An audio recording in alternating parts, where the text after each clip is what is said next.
Hey there, welcome to CT Collectibles. I'm C. I'm T. And it's been a little while. We haven't done a video like this, done a video at all, really, together since before the season. So, I haven't seen you since then. How you been? You've grown a little bit.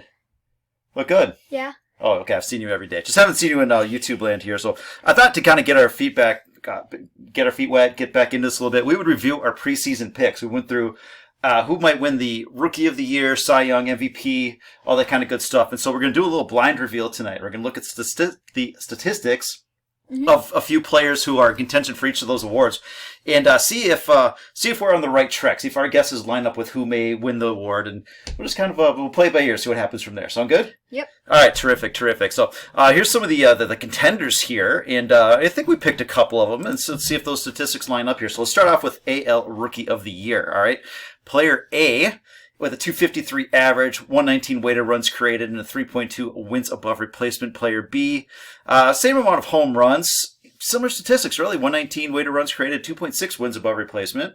So offensively, pretty similar. There's probably something in the defense that separates those two. And player C, 250 average, 132 weighted runs created, and a 2.6 wins above replacement. So a little bit better at the bat. Maybe defense is holding back a little bit. I don't know. Who of those three, who would you select as your AL Rookie of the Year? I kind of like that 274 with 22 home runs. I do like that. Yeah, I feel like that's like a Rangers thing. I feel like that's Josh Young. Oh, you paying attention to baseball? I guess we're gonna find out here. All right. I feel like that's right. I'm gonna go with player A. Player A, yeah. It seems like either a Christian Costas or like an Costas is having a pretty nice season overall. Or a Rushman.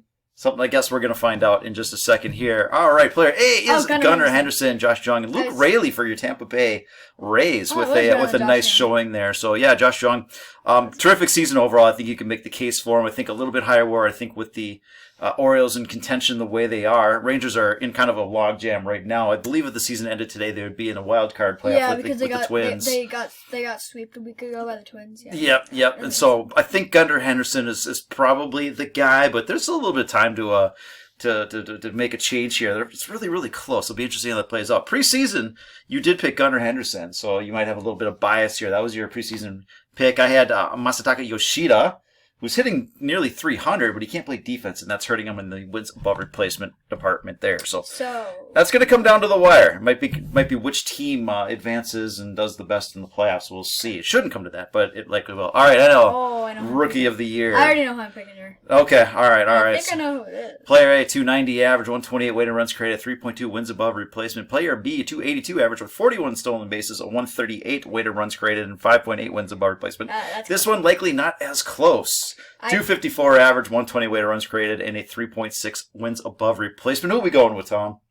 B for sure. I think B. I feel like it's Corbin Carroll. C? I think it's Matt McLain.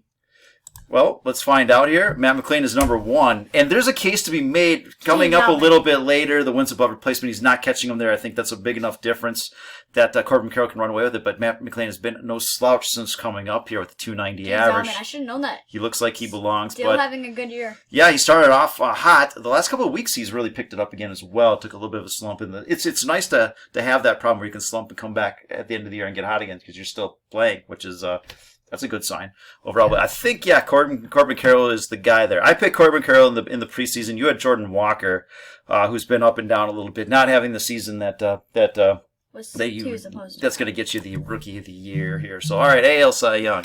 Number of players here. It's a bit of a logjam overall. Right. Exactly. No one's standing out in the wins department. You've got a lot of kind of middle of the road stuff here. 10-8, 10-9, 12-4 sticks out a little bit. So I was just watching the Twins game. Okay. And player B, I know who that is because I just saw his stats. Is that your AL ERA leader? Maybe. Yeah? Yes, he is, actually. Yeah. But I saw him, so I know who it is. The strikeouts are respectable. The ERA, that does lead the league. That is your Mr. Sonny Gray, of course. The xFIP, so he's getting lucky. 292 ERA with an xFIP of 368, but a 4.6 wins above replacement, which is good enough for second in the American League. Player A, 10-8, 3.39 ERA. Getting a little unlucky with that 3.12 xFIP. Right in there, the league leadership in strikeouts with the 4.9 wins above replacement. People might look at that 12-4 with a 2.95 ERA and say, hey, that's the guy. Those are pretty attractive looking numbers there, leading the AL in strikeouts. Getting fairly lucky with a 366 xFIP and a 3.6 wins above replacement. I don't think wins above replacement matters as much to pitchers. You're looking for the wins. You're looking for the strikeouts. Well, the people vote are. We would look differently at this.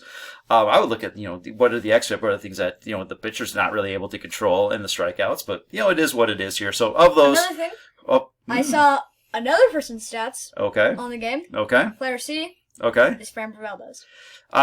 Yeah, it could be. I don't remember in what order I put these, but I'm not going to put that past you. It sounds about right. I'm going to go with D, though. I would say D as well. This is my perennial pick, and it never works out. Second best ERA. Exactly, he's got the strikeouts. Now, the person that probably should is, if you look at Kevin Gossman with the 187, the wins above replacement, it's close. I think Garrett Cole is your clubhouse leader at this time. Can happen. All he's losing is the xFIP in the WAR. Right, and they don't care about the xFIP. They're going to look at sub-3 ERA. They're going to look at lead leaguer in strikeouts. I say every year I pick Garrett Cole. I'm like, he's just this consistent guy, top 5 guy. And it never works. I said, you know what? I'm a curse. I'm going to back away this year. I'm going to pick Shane McClanahan, who got hurt, and I cursed him.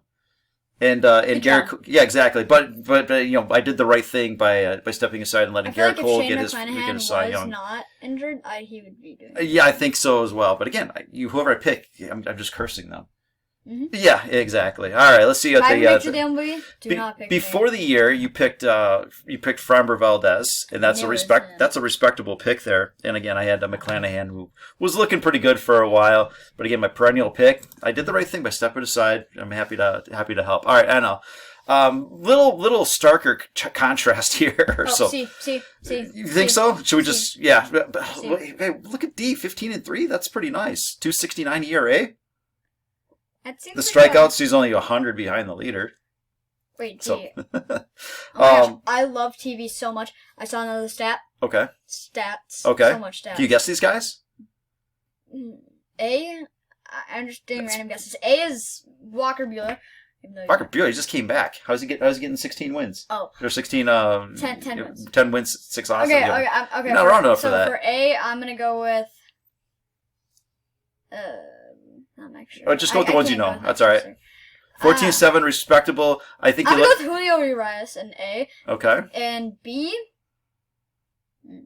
Gosh. Here, let me cover up the answers right there. Oh, I didn't even know that was there. Yeah. Don't cheat. All right. Anyways.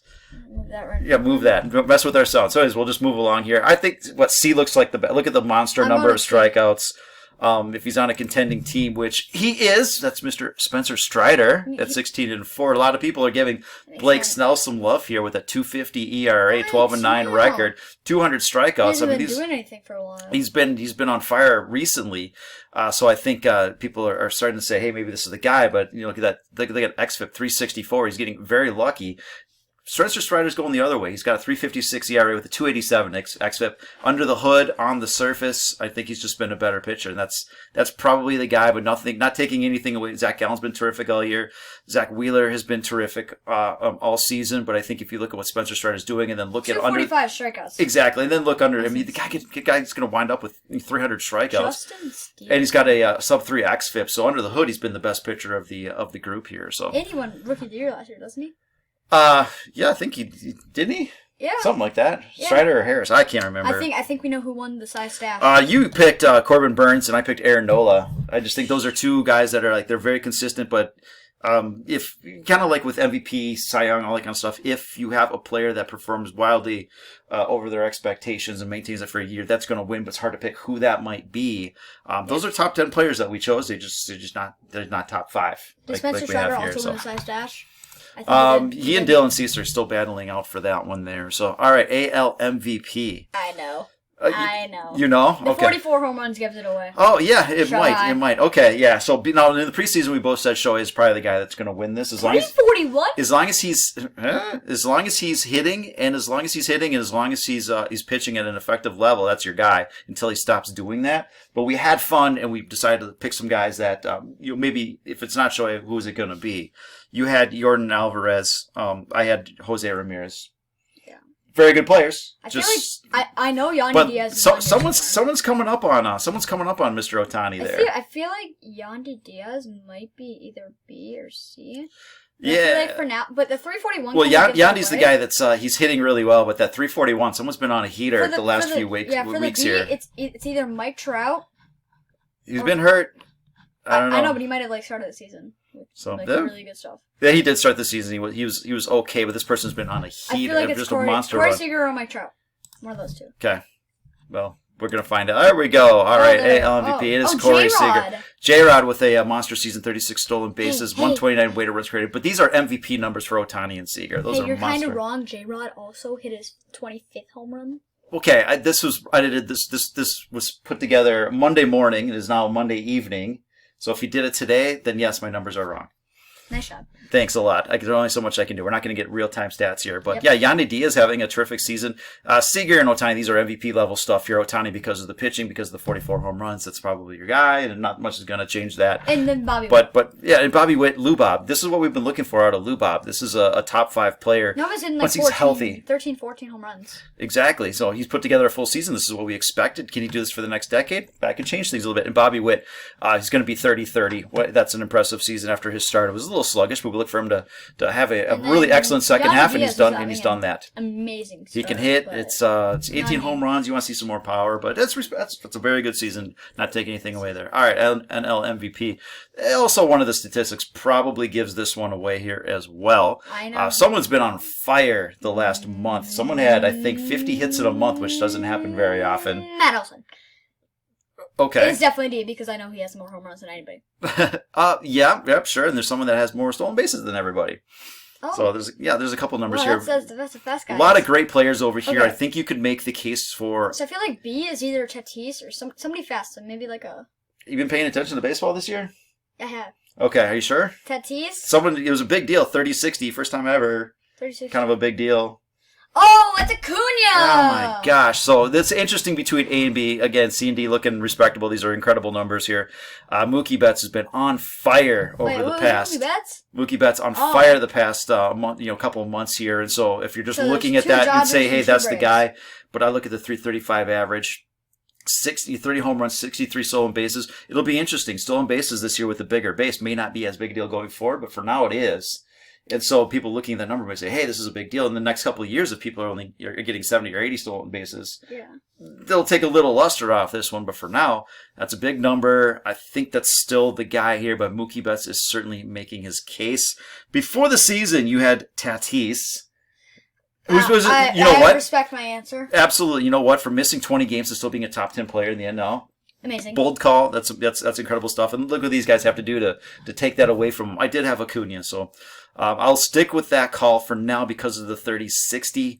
But Betts is sure making this a tough one for people here. Yeah. The stolen bases, the home runs, he's doing great. The WAR, the average. That's amazing. Yeah, exactly. Across the board here. So I think we're doing not that great in our preseason predictions. His name's Ronald Acuna, But it's important to hold ourselves accountable here for the good people. So yes. All right, that's what we got for you. Hope you enjoyed. We'll get back at you relatively soon. School's starting tomorrow. So yeah. All right, so you'll have plenty of time to do this crap. Yep. Okay, great. That's what we got for you. Have a good one. Bye. Bye.